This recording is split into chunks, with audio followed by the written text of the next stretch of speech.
Is the revived geyser a sign of an explosive Yellowstone volcano eruption?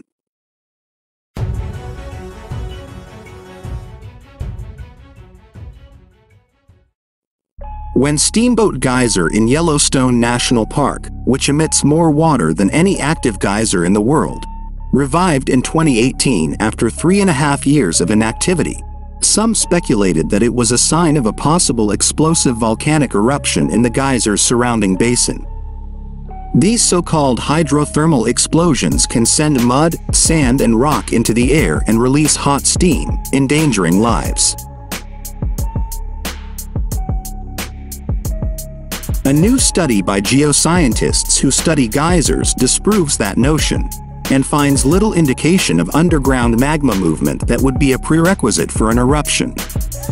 The geysers lie just outside the caldera of the nation's largest and most dynamic volcano, but no major eruptions have occurred in the last 70,000 years.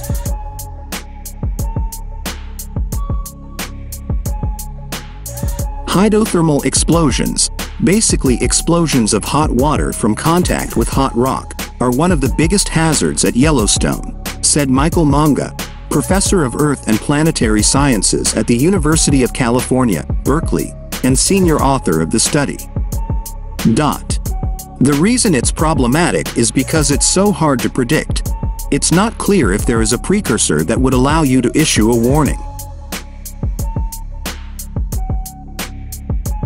He and his team found that, although the ground around the geysers rose and the seismicity increased slightly before the geysers reactivated and the area is currently radiating slightly more heat to the atmosphere, no other inactive geysers in the basin have reactivated, and the geyser's temperature no longer active. The groundwater driving the steamboat eruption did not increase. Additionally, no series of steamboat eruptions other than the one that began in 2018 have occurred after a period of high seismic activity.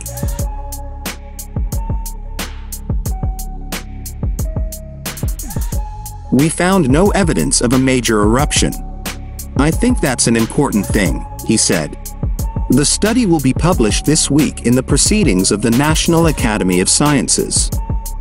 Monga, who has studied geysers around the world and created them in his own laboratory, and his colleagues answered 3 main questions about the Steamboat Geyser. Why is the geyser reappearing? Why do the periods vary so much, ranging from 3 to 17 days? And why are the bursts so high?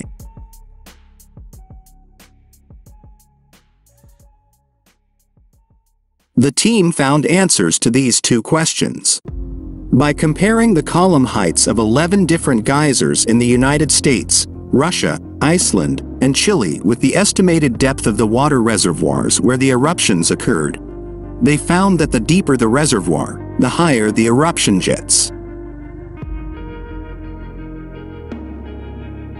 Steamboat Geyser, with a reservoir about 25 meters, 82 feet, underground, has the highest columns, up to 115 meters, or 377 feet, while the 2 geysers that Monga measured in Chile are among the lowest, eruptions about 1 meter, 3 feet, high from the reservoir 2 and 5 meters underground.